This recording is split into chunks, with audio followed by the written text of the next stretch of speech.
Hello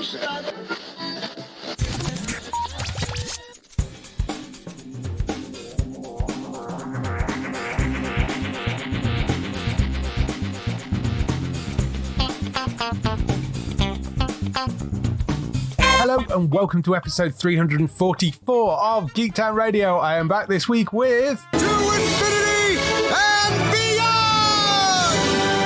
Matt, how are you doing? I'm doing very, very good, David. There's a particular reason as to why, but how are you doing? I'm doing well too. Why are you so good today? Liverpool didn't win the league, so... And now they can't win the treble or the quadruple, so it's always a good thing. And it was a very scary day yesterday because they almost did. Yes, they were very, very close from what I hear. It went to Man City, didn't it? So I mean, still Manchester rivals, but you know. Yep. So I had a very good day yesterday.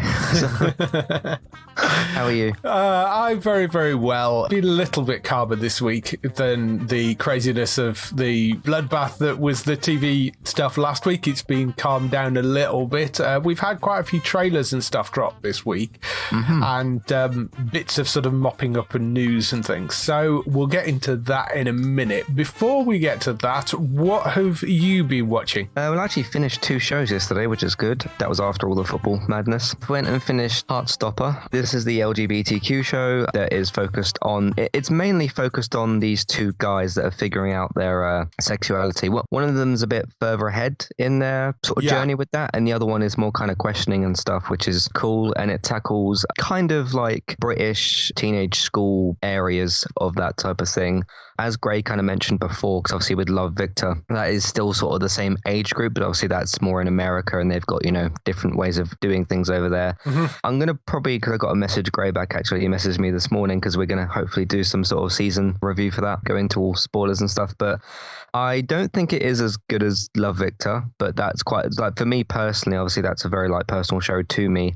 I was a particularly higher bias. I still think it's a really, really great show. Most importantly though, I think it's an important TV show. So aside from its actual qualities and stuff and the way that the story is told and all that, I do think it's a very, very important show, and that's always really, really good, especially with Pride Month for just over a week away or so. The show kind of also did help me in certain ways as well. There were certain ways I related to certain characters, which was really good.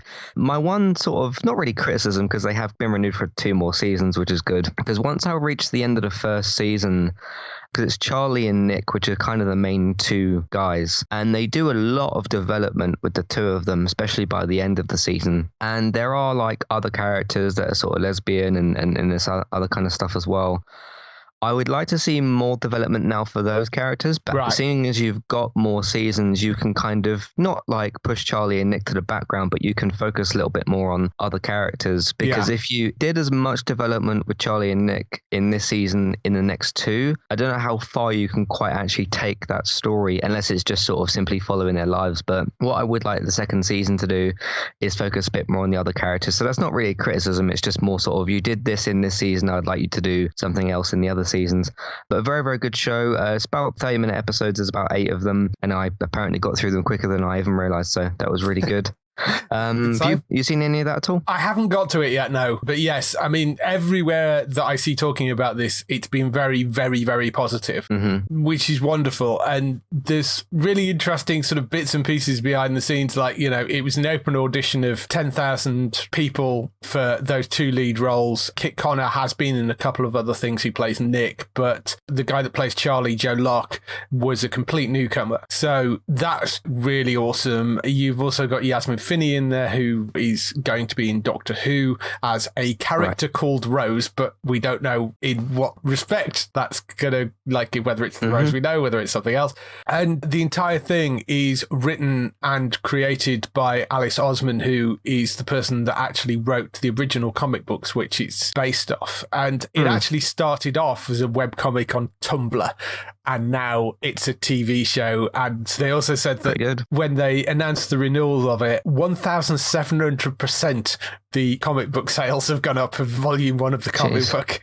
It's absolutely insane. Kit and Joe have gone from like around about 100,000 followers prior to the launch of the show to like having, Kit's got like 3.4 million followers and 2.5 million for Joe on Instagram. The Heartstopper hashtag on TikTok has like amassed 4.3 billion views.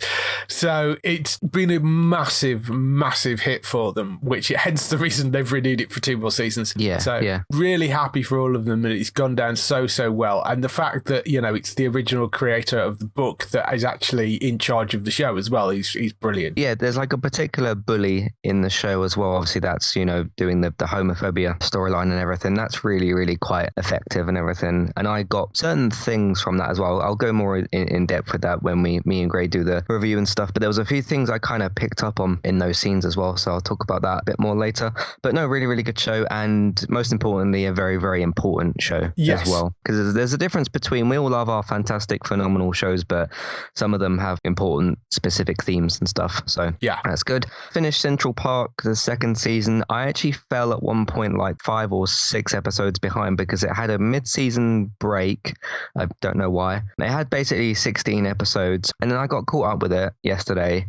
It's a good season. I would say out of those 8 episodes, half of them had sort of movement in the plot. Because season 1, I'm pretty sure had less episodes. I think it was 10. And when I went to catch up with the show and looked at how many episodes there were, and it said 16, and I was on episode 10 or something like that I was on. So I had quite a big chunk of it to watch. I was like, oh, that's quite a few episodes for a season of like Central Park. Because something like The Simpsons has a, you know, per episode plot, whereas Central Park kind of goes through the whole season.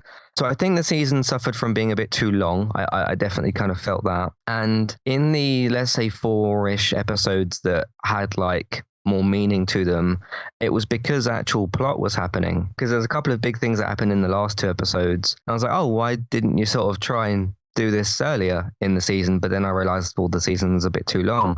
They deal with some like bigger stuff in the last couple of episodes involving like the actual core of the show, and that's when I kind of realized like, okay, that's why I haven't enjoyed the season so much, because there just wasn't simply as much plot. I still enjoyed the musical parts of it. The music, I will say, however, I think certain songs not only were a little bit repetitive but lasted a bit too long. Right. The things I still enjoy about the show, I still really like the characters, and like Josh Gad's character, he's kind of like the narrator for the series and all that sort of thing. I still like the main kind of family and all the other sort of characters and that, but I think next season, just make the season a bit shorter and focus a bit more on like actual plot, because there was stuff happening in the season, but it was sort of, okay, this is just sort of things that are just kind of happening, like people just doing little jobs and things like that. And I know it's not a show to take like really seriously and all that, because it's kind of a fun animated comedy show, but it just, in some of those episodes, it wasn't really sort of focused. I think it was a little bit all over the place. Have you caught up with Central Park? I have seen a few episodes of it. I just didn't watch that much. I watched the first couple of episodes, I think, and then sort of dropped off it. I don't know, other things were sort of in the way, and it wasn't kind of grabbing me as much as some of the other shows out there do. It's one that's kind of fallen by the wayside for me. But the music and the song and the sort of characterization sort of was enjoyable enough. I don't know, didn't quite grab me enough. Yeah, I just feel that season 2 is a bit less focused and structurally wasn't really quite all there. But if they can go back to the qualities of season 1, I'm sure they can make a great season 3. Yeah. So I still enjoyed it. It just had those particular issues. Then I picked up a new show, which might not have been the best decision considering what we've got coming down the road. But I thought I'd try to catch this one early. I noticed there was only 1 episode out. Yeah. And as I mentioned, I'm trying to do that a bit more with certain shows. It's called The Time Traveler's Wife, which I had like 50% interest in, mainly because I'd seen like a title for it at some point, and you'd probably mentioned it coming to Now TV or something at some point. It has got Rose Leslie in it, who I like. Obviously, she's from Game of Thrones. I think she was in some episodes of Luther as well. I really, really like this pilot. Yeah. I'm gonna definitely stick with this show. There's a new episode out today, actually. It's the kind of pairing that with Barry, I think. So I think that's HBO's like Sunday night thing at the moment. Barry's been excellent as well going forward. But basically, this is about Rose's character. She's married to this guy, and he completely uncontrollably time travels just all over the place, to some really dangerous spots, to some normal spots. And the problematic part of that, not only because you may or may not end up in front of trains, but the problematic part is nothing he's got on him goes with him. Yes. And I'm talking about clothes. So Yeah. he ends up in some problematic situations with that because he ends up in people's houses. He ends up on train tracks where he almost dies and other random places. And I like the first, like, kind of the way that the show starts as well, because they not explain it, because he, at the moment in the pilot episode, he sort of doesn't really know why it's happening, but he sort of has learned to, because he's been doing it. I think the wife mentioned 15 years or something like that they've been doing this, trying to have this somewhat functional marriage where your husband will disappear at certain points. He's kind of managed to live with it somewhat and just sort of get used to it. But it's a concept I don't think I've really seen, like the specifics of the concept. Obviously, we've had time travel shows before, but I really enjoyed it. I thought in certain points it was surprisingly funny, and just the general concept itself is really, really cool. And for Rose Leslie's character, you know, for the wife herself, she kind of at different points meets different ages and different versions of him. Have you caught this one at all? Yes, I watched this as well. I'd be really interested in this because it's based on a book, and they actually did a film version of it back in... I noticed that when I Googled it. 2009. The book's from 2003. They did a film version in 2009. This adaptation comes from Stephen Moffat, who, of course, knows something about time travel. I thought I saw his name in the credits. Yeah, he's the person behind Doctor Who, so, you know, he's and Sherlock and other things as well. He's exactly the right person that you want doing something like this. It's directed by David Nutter, who's like a huge, well-respected director as well, and it's a 6-episode series. I really, really enjoyed it. The entire premise of it, you know, it opens with them interviewing the husband and wife, which is Claire, played by Rose Leslie, and Henry, who's played by Theo James. I think they're both incredibly likable as that couple, and this weird sort of jumping around in time, because Rose meets him before he meets her because of the sort of weird time difference. So you've got this strange setup of her having known him a lot longer than he's known her. And then as you go through, you know, he doesn't really understand how the time traveling works. It's sort of more of an affliction rather than a superpower, because he randomly can just disappear, and he'll disappear, spend some time somewhere else and reappear back just after he left. Sometimes he'll disappear and he'll be gone for months on end. And she never knows when he vanishes when he's likely to turn back up again. And as you say, there is the problem that when he does disappear, he just leaves behind a pile of clothes. So he can't take anything with him when he travels. So he's become rather good at surviving, because he could suddenly land in, like you say, in front of a train or in the middle of a street, or, you know, but he's completely naked and he's going to have to take clothes off somebody or off a washing line and try and find money, because he doesn't know how long he's going to be there and how he's going to survive. I really, really enjoyed the entire setup for this. Ends in a really interesting place on that first episode as well.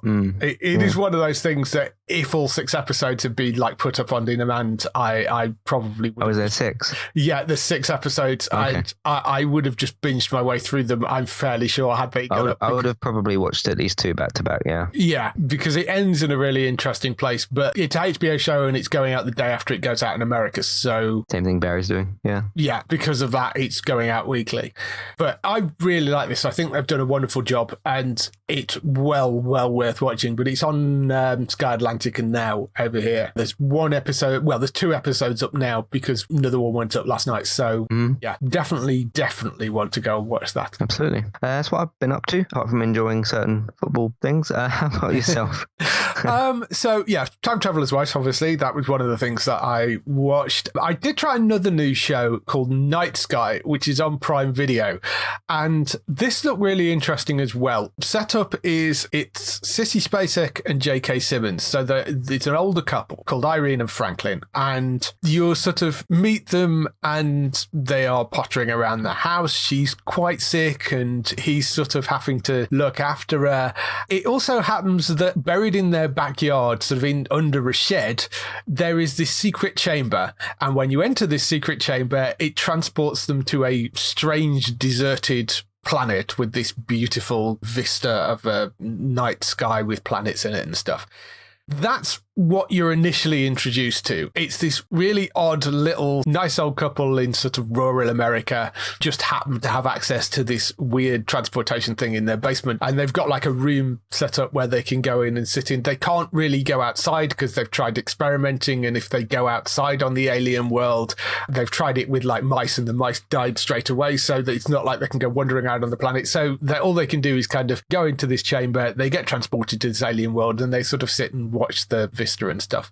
So that's what you're introduced to. I should say, if you're looking for Night Sky, it was very, very difficult to find on Amazon. It's a newly released show, and I literally had to go into the search and do a search for Night Sky for it, despite the fact that I had it in my saved playlists.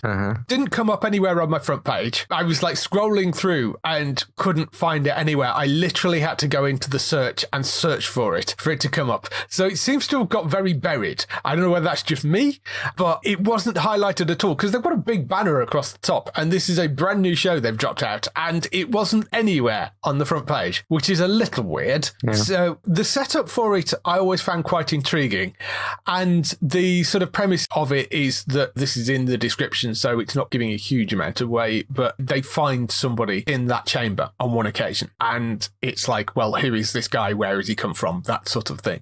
That guy's played by Chai Hansen, who some people know from things like Shadowhunters, and he was in The New Legends of Monkey on Netflix, and he's been in a bunch of other things as well. That's the sort of setup for it. The opening episode is glacially slow. I mean, it's just unbelievably slow. I was like, get to the point, because they sort of open it, you've got this couple wandering around, you see them sort of say, shall we go and watch the stars? And they go out to the shed, they go through the kind of transportation thing, they sit in the room for a bit and they're kind of chatting, and that's all lovely and everything. Then they come back up, and then you start to see bits about sort of their life and the fact that, you know, she isn't particularly well, and it just doesn't really go anywhere or do anything until this lad turns up. And even then, I've watched the opening 2 episodes, and the second episode kind of has this additional interest because, you know, you've now got this extra character of, well, who is he? But it's still pretty slow going. How long is the episode? They're about an hour. They're like 55 minutes. Oh, right, okay. If they were half an hour episodes, you'd be like, okay, fine. But they're hour-long episodes. And, I mean, somebody had already commented one of the posts that I gave up halfway through episode 2. And I sort of understand that because it is really, really slow going. I'm enjoying what I'm seeing, and I'm kind of interested by the story, but I need it to go a bit faster. I'm going to try and get through a couple more episodes and see whether it picks up. But it's from Legendary Television, who are the people behind things like Carnival Row, and it's Amazon as well. I really like J.K. Simmons, and I like Sissy Spacek. It's a good cast. The writers behind it haven't really worked on a huge amount of things. One has something to do with Into the Badlands, and the other guy looked like he was a sort of comedy producer. He worked on The Nightly Show with Larry Wilmore, but that's the only other real credit he's got. So, I don't know. I mean, an interesting premise, but just very, very, very slow going. So if you like sci-fi things, fast-paced, definitely not one for you. If you're prepared to stick with it, possibly. But I do want to see whether it actually goes anywhere. I will try and watch some more episodes. And who that person is and whatever. Yeah, and, you know, because that is a sort of interesting thing of like, well, who's this person? Where did he come from? I mean, the second episode, you're in this America, and then suddenly you're in Argentina, and there is another family that appears to be sort of protecting a similar sort of thing. You know, so there is some sort of wider thing going on, but it's just taking a long time to get there, and it feels like the story is just plodding a little bit. So I will watch some more, and I will try and catch up with it, and I will let you know either next week or the week after where I am with it and whether I think it is actually worth your time. But just be aware, if you go and look at that, it's called Night Sky. It's on Prime Video. It is very slow going.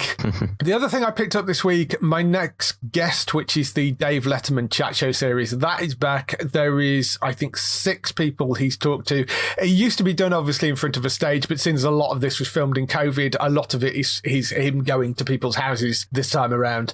The Will Smith one, which is not the first one up, I think the first one up is actually Billie Eilish, but I did what I think most people did, was skipped over that and went to Will Smith.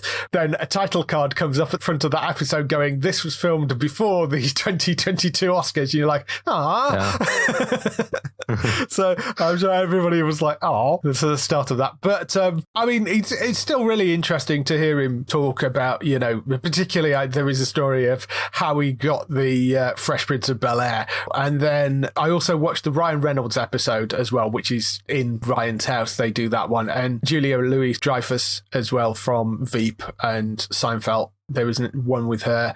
Billie Eilish, Kim Kardashian, and Kobe Bryant, I think, are the other 3. But I haven't done the other 3. I watched them completely out of order because you don't need, you know, I went for the people that I really wanted to see first, and then I'll go and watch the other ones.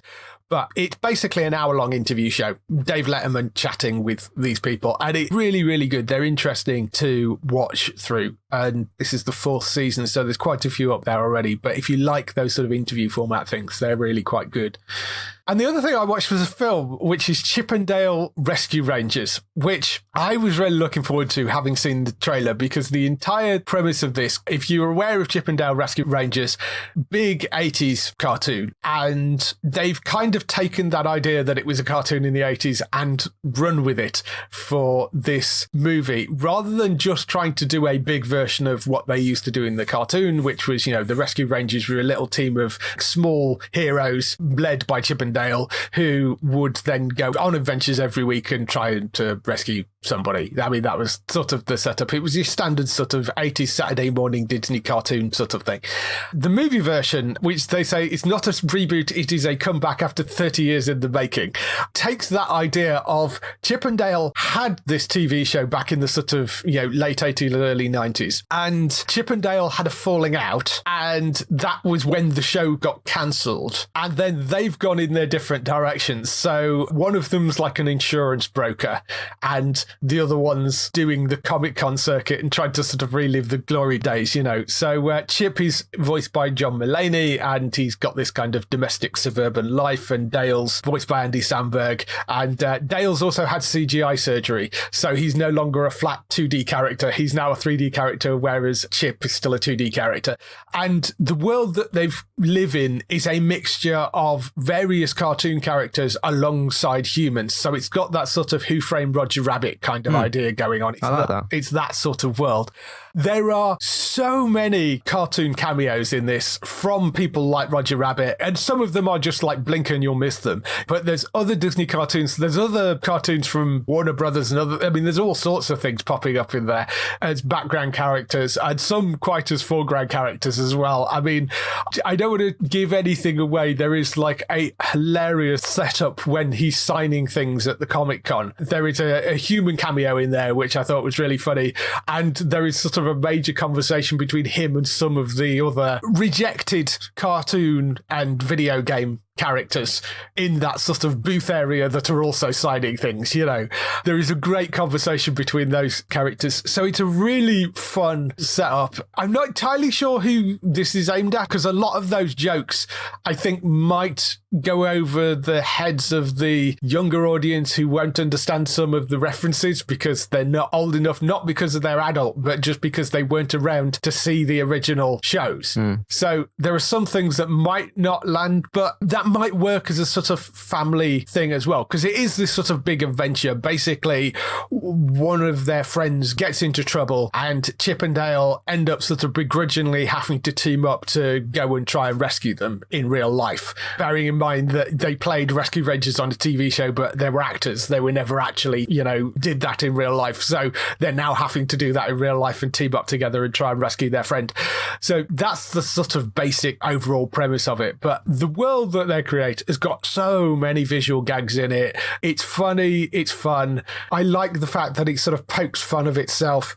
The voice acting's really good. There's other people in there like Will Arnett, there's Eric Bana, there's David Haysbert, he's in there, Keegan Michael Key, Flo Borg, J.K. Simmons pops up as well, Seth Rogen pops up in there. I don't want to give any gags away, but there are some wonderful, well thought through kind of gags about the various animation styles, and totally worth going to see. It is up on Disney Plus right now, so you can go and catch it on Disney Plus. It's called Chippendale Rescue Rangers, and it is one definitely worth catching, I think. As I say, your age might depend on exactly how many of the gags you get, but certainly worth watching. Okay, I might try and check that out, I think, because I do like that style anyway of CG characters with real people, so like how they did it in the Sonic films and Detective Pikachu. I do like that. There is a really, really good gag in there that I think you'll very much appreciate, particularly when he's at a signing booth. Worth pulling up on Disney Plus, but that's Chippendale Rescue Rangers. I really, really enjoyed that, so definitely one to watch. That's all the stuff we've been doing this week. Let's move on to some TV and film news. So TV and film news this week, we start off with the renewals, cancellations and pickups. After last week's bloodbath of cancellations, there aren't a huge amount. There's some more renewals. There is one cancellation this week, and it is again from the CW. So that marks the 10th show they cancelled in the last couple of weeks on the network, just like the sort of villain at the end of a horror film that pops back up for like one final kill before he gets shot by the police. You know, that one. They did announce one more. Well, it is technically an ending rather than a cancellation, and it's Riverdale will finally end on its 7th season, they have announced. I mean, neither of us have actually watched this show for probably since, the 2nd season? So Second or third, yeah. Yeah, so as to exactly what's going on in it at this point, other than I know from what I've been reading, they've had things like, monsters, time travel, aliens, apparently. There's all sorts of weird magic and stuff going on in that show. But the amount of people that have gone, oh yes, it's probably time, that I saw as the response to the announcement of this. 7 seasons, Riverdale is finally going. Been on a wild ride, certainly. You could certainly say that. So. Yes. Out of all the shows on the CW, this is pretty much the only one to get a final season. There were some comments from the CW boss who slightly threw the creators under the bus a little bit. Mark Penowitz is the guy that runs CW currently. I mean, it's probably going to get sold in the next couple of weeks, but I mean, he's currently the boss. He said, we had an idea early on which shows could be bubble shows. We did not know 100% what would happen, so we tried to encourage all the producers and to treat their finales as if they could be series finales. We wanted to do the right thing by the series and by the fans. Ultimately, the producers are stewards of their own creative vision. Unfortunately, it's the fans that lose out by these decisions. So basically saying, look, we went to everybody that we thought might get cancelled and said, you might get cancelled, make sure that your show is a series finale just in case. And if it wasn't our fault, it was theirs. Which is a bit harsh of a sort of thing to, I mean, but, fair enough. If they're getting a lot of flack for cancelling a load of shows, if they actually went out and said, look, this could be your last season, and then Legends goes and ends on a cliffhanger, it's the fault of the producers, not of their fault. But, I mean, the fact that he came out and said it, I thought was a little harsh, but... Depends how many plot lines you've got. Well, because if somebody turns around and is just like, oh, you've got like a few episodes left or something, it's not quite so easy to just finish off your show that way. It is, and it depends on the type of show it is as well, because with something like Legends, as they proved last season, you can wrap things up to a certain point, because as we said before, last season served pretty well as a series finale, and then there was that 5-second coda at the end which set up the next season, so that worked quite well. And I think with a show like Legends, where it changes dramatically every season, you could have actually put that in a position where it wraps up whatever that storyline is, and you just don't set up a next season. You can do it with a show like that.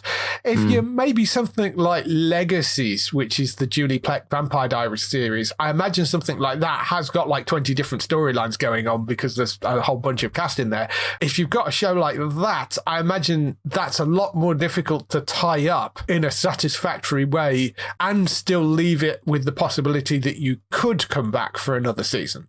It's difficult in some situations to wrap them to a point where you're still leaving giving yourself enough legroom to be able to carry on and wrap it in a satisfactory enough way. So, yeah, it's tricky. But all he's basically saying is he did give people a heads up that might be a final season. But Riverdale has been the one thing that has actually got a final season this time around, which, whether out of all the shows, that's the one that deserved it, I'm not entirely convinced. I think Legends probably deserved it more, but I don't know. Wonder when The Flash will end, because that's the ninth is its next one. Yes, it wouldn't surprise me if the next season is the final season. I think they said they cut it down to less episodes or something as well. Well, that wouldn't be a bad idea. If that is the case, that wouldn't be a bad idea. Should have done that from the start, but never mind. Yeah, I mean, it doesn't need to be 22 episodes. Yeah, it doesn't need to be 22 episodes. That's always been a problem. It always felt like the storyline was somewhat stretched out on that. Especially when for years they had like 4 or 5 shows running in one go, and for 23 episodes,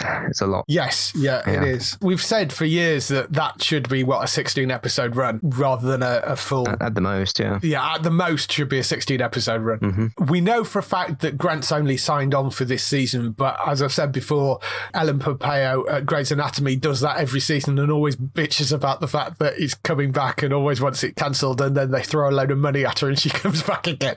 So part of that, I think, is negotiating power as well. So it's possible that he's done that because he's essentially out of contract at the end of each season, which means he can negotiate more money each time. It also gives him the option to be able to walk away. So we'll see whether they decide this is a final season or not. But certainly it's feeling like it possibly could be, and maybe should be. Yeah. I mean, the other thing that he did say is they are committed to superhero shows over there. I mean, they did cancel most of the Arrowverse, so they might not be connected kind of universe, and they have picked up a new DC show, but I don't know, fine, as long as they're not sort of wiping all the superhero shows off the slate. But the Arrowverse itself, I think, is pretty much done as a sort of interconnected universe, because the new show they have picked up doesn't fit in with anything. So anyway, that's Riverdale. Will be going after one more final season. That's got a 7th season. There are some renewals as well. Heartstopper, as you mentioned earlier, that's been renewed for 2 seasons at Netflix. So that shows you what a big thing that has been. Can we also not cancel that after 3? Well, yes, that is also the danger if they give it 3 seasons. They kind of just say, okay, we'll make 2 more and that'll be it. Unless that is the creative decision of it, you know. If it's meant to be 3, then that's fine. Because, I mean, that's also the thing when you're dealing with kids that are in high school, that they get older. They get older. Like Stranger Things. Yeah, you know, you're kind of limited because of the age of the cast. Either that or you've got to dramatically change the story, which, I mean, is doable, but yes. There is a show on Apple TV called Home, which has been renewed for another season as well. It's a documentary series, I believe, that one. It's actually a home kind of, not a home improvement series, but it's a documentary that looks inside the world of the most innovative homes, apparently. So if you like those sort of documentary, you know, snooping around people's houses, interesting houses sort of things, it's one of those. Yeah. So that's on Apple TV. That's been given a 2nd season. So 9-episode first season is already up there. High School Musical, the series, which is still a ridiculous title, renewed for season 4 at Disney Plus. I mean, I think the 3rd season isn't something like High School Musical, the series, The Camp or something. It's got another subtitle because, you know, the name wasn't long enough before. Exactly. It's ridiculous, that title for the show. So we'll see. Maybe they'll have a camp and it'll be some sort of subgenre of that. So it'll be High School Musical, the series, and The Camp, the singing contest or something. I don't know. I did hear in the upcoming 3rd season that Olivia Rodrigo's role has gotten cut down a little bit, which is a bit of a shame because she's like literally one of the main characters. So I think that's because her music career is kind of kicking off and stuff. I noticed she had a documentary or something put up on Disney Plus. She came up a few months ago. So maybe it's because of that. But again, she's like one of the main characters. So we'll see how they handle that. But yeah, good to see it come back anyway. It's a kind of it's an enjoyable show. So yeah, so that's back for a 4th season anyway over on Disney Plus. And over on Channel 5, they've revived Challenge Annika after 15 years, which for those of you that don't remember Challenge Annika, because I mean, you know, that's a while ago, it was the sort of follow-up series she did after Treasure Hunt. Treasure Hunt is the one that everybody remembers with Annika Rice going around in a helicopter following kind of clues, and that was sort of a competition series. Challenge Annika was slightly different format. Basically, she turns up somewhere, they give her a task, and she has a certain period of time to complete that task. And it was done for children in need, I think originally was how they set it up. So she basically turns up in a truck, and sometimes it would be something like building a vehicle or providing something to somebody, or it could be a garden rescue thing, or there was all sorts of like random challenges that she was given, and she's given this kind of period of time to do it. So that was the basic premise of it, and apparently Channel 5 have decided they're reviving that after 15 years with Annika Rice, I think, back in the lead of it. So if you like that show, it will be returning at some point in the not too distant future. In terms of pickup and other news, they've announced over on Dave that Late Night MASH will be returning, and Rachel Parris will be taking over from Nish Kumar as the main host of that. That was a sort of weekly political satirical comedy series, and Nish announced at the end of the last season that he wasn't going to be coming back. Entirely his own decision, because he did the MASH report for I think 3 or 4 seasons on the BBC, and then they cancelled it, and then they did Late Night MASH for 1 season on here, and he's just decided 5 seasons is enough, basically. So Rachel Parris, who was on the show previously doing skits and stuff, she is going to take over as main host, and I think she's a great choice for it, so I think that's going to be really fun. They announced over on Disney Plus there is a Daredevil series in development. Well, let's qualify this. It wasn't specifically announced by Disney Plus. It was announced by Variety and I think Deadline and a number of other of the high-end industry papers. So the high-end industry sites had come out with this news, so technically it is a rumor, but those are the places that don't post things unless they have actually heard something. They don't ask you for clicks for nonsense. Yes, these aren't clickbaity things. These are places that genuinely have people and sources that are very much embedded inside various industry things. So there have been a lot of rumors about the fact that they have a Daredevil series in development, and of course, why wouldn't they? I mean, we've kind of presumed that they are going to be doing something with those shows ever since they got them back from Netflix. But apparently it is in active development, and the reason we know this is because they've signed on a couple of writers. The 2 people that they've picked up as the writers are Matt Corman and Chris Ord.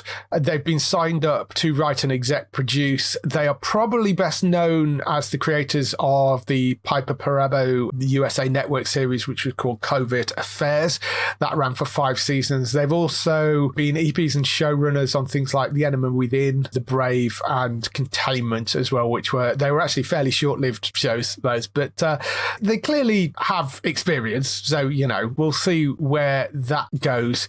It will, of course, have the same cast, because they've already brought Charlie Cox back, and they've also brought Vincent D'Onofrio back in various places, so it's not going to be like some big recasting thing. Whether it tonally changes is a different matter, but it's less of an issue than it was because of the fact that they now have parental controls in the US on Disney Plus, which they didn't previously. So they can make it more adult, which it was on Netflix. If you can do what you did in Moon Knight and in Doctor Strange in terms of violence, I don't see any reason you can't do the same, like almost the same show that they did over on Netflix. They might have to tweak certain things, but I don't think it's going to be the sort of, oh, you're like watering down Daredevil or anything, because some of the violent stuff that and I'm not ever someone to complain about violence or whatever, but I understand there's different audiences out there. What they were able to get away with doing in Doctor Strange and not make it an R-rated film to me was actually quite surprising. And I remember watching that film and thinking, if you can do the things you're doing, because like let's just say Wanda's being kind of violent in that film, I don't see any reason you can't do that with Daredevil. And swearing's a different thing. Obviously, that's where they'll have to tackle like Deadpool and stuff. That's a future thing. But I don't remember Daredevil swearing that much. There might have been the odd F-bomb here and there from different characters, but you can easily write around that. They handled that with, I know it's a different thing, but like AMC with Negan, because he's known to swear a lot in the comic books, and they very easily wrote around that, and it didn't take anything away from Negan as a character. Of course, Jeffrey is doing a phenomenal job with that. So, and Moon Knight, like, still, he was, in some fight scenes and things like that. That wasn't as bloody as Doctor Strange was, but it was still like, you got some really good action out of that show. So this whole idea of like, oh, the PG-13 Disney-fied watered down Daredevil, I don't think it doesn't need to be like that. No, exactly. I mean, well, look at the Mandalorian as well. I mean, the Mandalorian chopped somebody in half in the opening episode. So I actually don't think, even if they did make it PG-13, I don't think it's going to lose a huge amount by doing that. No, I don't think so. And I mean, it needs to get as closest to the edge as it can because of the type of hero he is. But like you say, with Moon Knight, I think they handled that really, really well. So I don't really see it being an issue for them. And I mean, there is 2 points to this. One is, do they make it PG-13 because Disney Plus, even though they don't need to do that now because there is an adult rating, and the old Netflix shows which are now on Disney Plus in the US are behind the adult locked section. So they have that option if they wanted to do that. It's whether Kevin Feige himself actually wants to tone it down a little so it makes it easier to integrate that character into the wider MCU. I mean, there is a creative possibility why you might want to just tweak that a little bit. So I still expect it to be a little bit of a soft reboot because you are fully integrating that character into the MCU. But if they want to go all out violent, there's no reason why they couldn't do that. And I think it's less of an issue with Daredevil than it would be maybe, say, for Punisher. If they did a Punisher series, then maybe you'd want to keep that as more 18 rated, because I think Punisher and Deadpool are more closer related in that sort of respect. So I think you could get away with toning it down a little bit without losing too much, given what we've seen with things like Mandalorian and Moonlight. I think you can get away with quite a lot there. But I think there is going to be some sort of, not a full reboot, in the same way that when you have a new comic book writer come onto a book, they slightly tweak the direction of things. So I think it's going to be sort of like that. You've got new people taking over the book of Daredevil for this Disney Plus series. So it is going to be a little different, I suspect. But, I'm okay with that. I'm really interested to see what they come up. I would like them to bring Foggy and Karen back. I'm sure that they will. They'd have to. I'm sure that will happen. Sticking with Disney Plus, we also got a She-Hulk premiere date, which we kind of mentioned last week, but they have officially confirmed it, and we got a trailer as well. But that's Wednesday, the 17th of August, they've officially said, and there was a trailer went up. I think this looks like quite a fun series. I know some people have sort of been a mixed reaction to it because it is an out-and-out comedy. I mean, it is listed as a comedy series, but I think it looks like it's going to be quite good fun. Yeah, I really enjoyed the trailer for that. I do have to say about, because I kind of tweeted about this as well, a lot of the negative comments I saw was about how she looked, and it just furthers what I've sort of said before, which is the obsession with visuals in this industry, like whether it's graphics in games and oh, look how good the grass looks and all this kind of stuff, it's becoming kind of comical. Now everyone's got their entitled to their own opinions, and if they want something to look better and that kind of stuff, but it was just interesting to see the comments about the CG on her and things like that, and this isn't actually a finished product either, because they still have time to put, it's not out for another couple of months yet. But just found the conversation around that interesting. Did you see any comments about that at all? Yeah, I saw a few things talking about the CG looks a bit dodgy here and there, and if there is things that they need to tidy up in the CG, and there may very well be that they did for the trailer, I'm sure they'll get to that. They've done a pretty decent job with all the CG stuff so far. I mean, I'm sure it'll be all fine when it comes out. Don't judge it entirely by what the CG's like in the trailer. Yeah. But yes, 17th of August for She-Hulk. That is coming to Disney Plus. Reacher, we already knew they were having a second season for that show. First season was great. They have announced that the second season will be based on book 11, which was Bad Luck and Trouble. They've also said Marina Stein will return as well, who was the sort of PI that helped Reacher out every so often. She's coming back as well. Is that Willa Fitzgerald's character? No, Marina Stein's Francis Neagley, who was the private detective and the sort of former armour investigator that he called on every so often. Willa Fitzgerald, who you're thinking of, was only in the first season, because the entire thing about Reacher is he moves from town to town to town, so there are very few characters that are able to cross from season to season. And she was great, but no. Okay, no, I've not seen any of the shows, so that's why I asked. Right, okay. Yeah, she played Roscoe in the first season, and Malcolm Goodwin was in that as well from iZombie. Yeah. And so neither of those characters were specific to the location of the first show, and there are very few characters that translate from one season to the next. And the second season is basically about one of his old squad mates, I think, turns up dead. So it's kind of going into the bit more into the background of Reacher as well. Cool. So yeah, very much looking forward to that, because the first season was absolutely superb. So really looking forward to that. Back on UK TV, there are some interesting things that they announced coming up for Sky. Fantasy Football is returning. Fantasy Football League, the TV series, which of course was originally Frank Skinner and David Baddiel. Last season that they did was in 2004. They're bringing it back on Sky. It's going to be Matt Lucas and Ellis James hosting it. So they're going to be doing that sort of... I mean, have you seen any of the Fantasy Football TV series? I hadn't seen any of this before, no. So you'd never seen the original show? No. If it was in like 2004, I wouldn't have...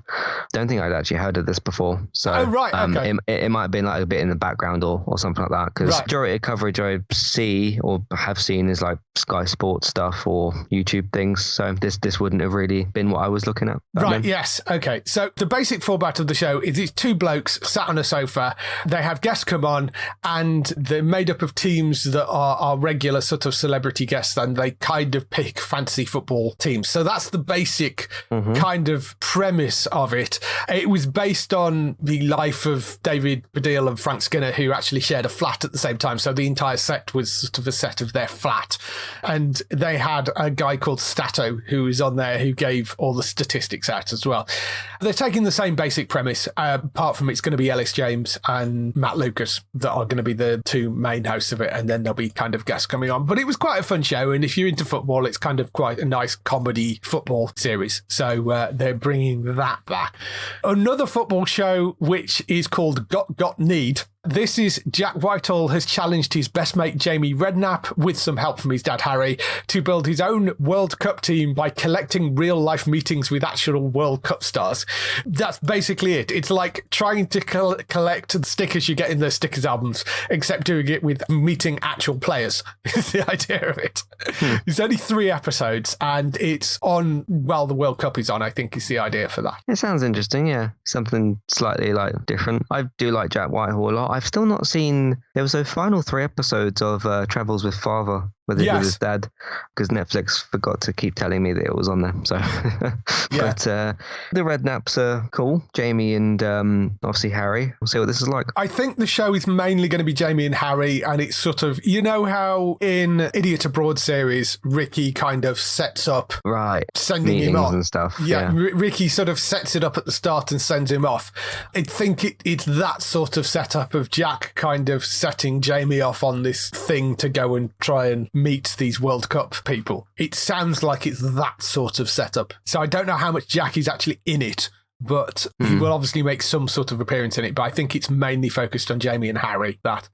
So that will be on Sky around the time of the World Cup. Then they've also announced Hold the Front Page, which is Josh Widdicombe and Nish Kumar are about to leap into the unique and often sensational world of local news. So it's Josh Widdicombe and Nish Kumar travelling the UK, working temporarily at local newspaper outlets and following up sort of little local news stories, which I think sounds like a wonderful, fun, interesting little premise for a TV show. So it's basically exploring Britain sort of via the medium of the local newspaper, which I think sounds like it's going to be really fun. And I really like Josh. I really like Nish. So I think that could be great with the two of them working together, because they're quite good friends in real life as well. So, but that's called Hold the Front Page. Don't know when that's dropping, but there is that. just jumping back onto Warner Brothers temporarily, there is one other thing that has been officially announced this week. They kind of mentioned it a few weeks ago. It got leaked, but it has officially been confirmed. The Wonder Twins film, which was being made as a film for HBO Max, has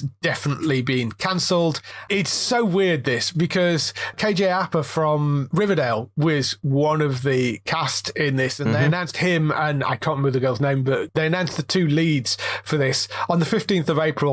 It was then leaked on the 1st of May that it had been dropped 2 weeks later, and they officially confirmed it this week that it had been.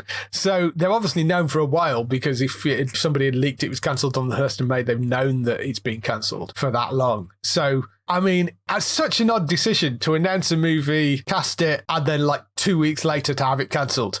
And I know that was sort of around the time of the WB Discovery merger, but even so, the timing of that's so odd. I think it's a shame, because the Wonder Twins are quite good fun. They would have fitted quite well into the peacemaker-y sort of world of that. They're not big and violent, but there's a sort of hyper-realistic version of those characters, because in the comic books, certainly in the later ones, I don't know about some of the earlier ones, but certainly in the ones that are the latest run, they're basically interns at the Halls of Justice, if you don't know the Wonder Twins. Didn't they do the Halls of Justice or whatever in the one of the Arrowverse crossovers, I think? Sort of, yes. Sort of, yeah. I think I remember them mentioning it or something like that. Yeah, but the idea is, in the later versions of the comic books, that the Wonder Twins are essentially the interns, and they make tea and stuff, and they're sort of at the Halls of Justice. And there are other things going on, and you kind of occasionally get some of the bigger, Superman and Batman and Wonder Woman, you occasionally get them sort of wander in, but they're dealing with higher sort of things, they're dealing with big global threats and stuff. And the Wonder Twins are trying to sort of impress them, but are kind of failing slightly. So there's a sort of characterization of the bigger heroes being a little bit dickish and sort of ignoring these two as you sort of go through it. So I kind of feel that there is a version that would fit quite well into the sort of peacemaker world there. So I've had a kind of interest in this, and they're alien as well. So they're kind of new to the planet and don't really understand exactly how things work as well. So there's a sort of fish out of water thing going on. So I think there was a lot to play with there. So it's a shame that... What could they both do? Their powers are activated when they touch each other and speak the phrase Wonder Twins powers activate, but they physically got a sort of bump fists or something.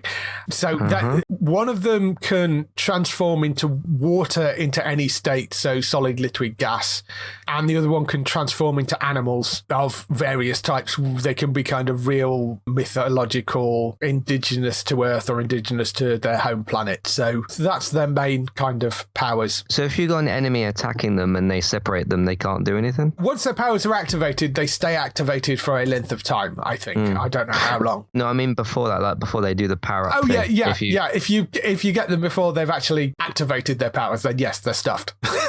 Oh, okay.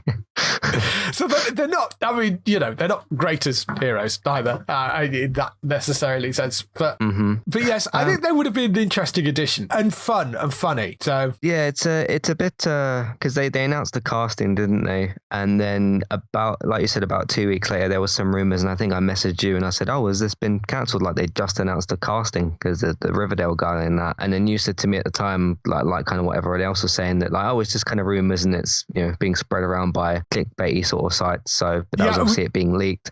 Yeah. It's very difficult to tell. Sometimes those things are right. Sometimes those things are wrong. I mean, I wasn't sure with that one, but yes. So very, very, very short-lived. Yeah. But yeah, to announce the casting and then a few weeks later, it's sort of done. That's pretty wild. Yeah. Yeah. It was KJ Apa and Isabel May were the people that have been cast as the leads on that. So Isabel May being in Young Sheldon, I think, played Veronica on Young Sheldon. But yes, but it is no more, apparently. And one other little bit of CW news, the Babylon 5 reboot is still apparently very much in active development. Whether, of course, if the CW gets sold, whether that would end up on the CW or whether it would end up on HBO Max, who knows? But it is still kicking around. They have still got that in development over there. So we could be getting, and it is from the guy that wrote the original Babylon 5, so it's not some new writer coming in and redoing it, somebody else's vision. It is him redoing it himself. So that has a lot of potential, I think. So it's good to know that's still kicking about. That's all the news for this week. Let's move on to some highlights for next week on TV. So, highlights for next week on TV. We have Wu-Tang: An American Saga, which is a drama which follows a fictionalized account of the formation of the Wu-Tang Clan. That is coming for season 1 on Disney Plus on the 25th of May. The Flight Attendant season 2, that comes to Sky Max on the 26th of May at 9 p.m. I have seen a few episodes of the second season. It's brilliant as the first one was. I'm really enjoying it. Kaylee's great in that lead role, and it's really good fun. Stranger Things returns for the first bit of season 4, and that is on the 27th of May. This has been split into two parts. It's basically most of the season, and then there is a break and 2 episodes. So it's slightly odd how they've split it up, because it's most of the season and then 2 episodes at the end. But apparently the episode at the end of part 1 is basically feature length, and the finale is basically feature length. Yeah, so, these episodes are really long. Yes, they have said the episodes are really long. I mean, the entire 4th season is longer than any other season we've had before, despite the fact that it's the same number of episodes, essentially. Is it this one that's the final season, or the next one? It's the next one that's the final season. So we've got one more to go after this. Okay. Another big show starting this week, Star Wars Obi-Wan Kenobi. That has 2 episodes released on Friday, the 27th of May. And then the next episode will land the following Wednesday. So we get like 3 episodes within a very short amount of time. And there's only, I think, 6 episodes in that run. So yeah, you basically got half the thing in 5 days. So I'm very much looking forward to that. I think there's a lot of excitement around this. But Friday, the 27th of May, Star Wars Obi-Wan Kenobi drops onto Disney Plus. Midsummer Murders comes to ITV for the 3rd part of season 22. It's really weird, the format of this. They've been dropping out 1 or 2 episodes at a time in the UK, and I think the whole thing has gone out on BritBox in the US. For some reason, ITV have really spaced this season out. Right. So it's 1 episode, then a 3-month break, then another episode, and it's weird. But yes, Midsummer Murders season 22 is back again on the 29th of May at 8 p.m. for that. And then lastly, Pistol, which is a 6-episode limited series about the legendary Sex Pistols, based on a memoir by Steve Jones, who was the guitarist for the band. And that comes on the 31st of May to Disney Plus as well, and that Pistol. They've done a few of those, haven't they? They did the Beatles. Was it the Beatles? Well, yes, the Beatles was an actual documentary, though. This is a drama. So, okay, right. But yeah, and Wu-Tang Clan, again, it's just a similar thing. Wu-Tang Clan's about the American group. So Pistol about the sort of classic British group. It's sort of more in the vein of that Pam and Tommy thing, I guess. Right. So that's Pistol, 31st of May for that. And that's everything we have for you this week. If people want to find more from you, where can they find you? You can find me over on entertainmenttalk.org for TV, games, films, Man United podcast, and of course on your favourite podcast platform. I did a big, it wasn't just a United cast focused episode yesterday. I talked about sort of how the whole season finished. I talked about my manager of the year and everything, who that was, and just a kind of a more of a sort of final day discussion of all the Premier League stuff. So there's all that. I'll be doing a sort of season wrap up, I think the week after next. Give a little bit of time for that. Did a season preview podcast for the boys. That's coming back because of course June is approaching, so we're gonna have no shortage of content, to say the least. That's one of the earlier things. That's like June 2nd as well. So I did my preview for that. Obviously got Jensen Ackles as Soldier Boy, so that's really cool. Still covering Better Call Saul with David. We've got the mid-season finale coming up this week. That should be a big episode. Still doing gaming talk. We had episode 300 recently. film reviews, all that type of stuff, some TV season reviews. And as we mentioned, June is on its way, so we'll have no shortage of things to give coverage for. You can also find me on Twitch at eTalkUK, and you can find the YouTube channel, which has got those archived and the game clips as well on Entertainment Talk Plays. So that's all my stuff. Yep, so go and check Matt out over there. For other people involved in the show, you can, of course, find Bex at twitch.tv/Trista Bytes. That's BYTES, who is doing streams pretty much daily and evenings and stuff. And you can find her talking about retro games or just chatting. I think she was doing some DIY, so hopefully she still has all her fingers. She posted a thing out saying, "I'm doing DIY. You are my responsible adult. Come watch." So, yeah. So yes, she did a DIY stream recently, and yes, she's loads of fun, stupid things going on over there. So go and check out Bex on Trista Bytes. Daryl, you can also find over on HollywoodNorthNews.net for all those series you love, which are shot in Canada. For us, you can go to the website at geektown.co.uk throughout the week and see all the latest air date information. If you want to get in touch with your questions or comments, email us on podcast@geektown.co.uk. Leave a message on the website post. Find us at Geektown on Twitter, on Facebook at facebook.com/Geektown, on YouTube at youtube.com/Geektown, and on Instagram at Geektown UK. That is everything. We shall see you next week. Bye-bye. Bye.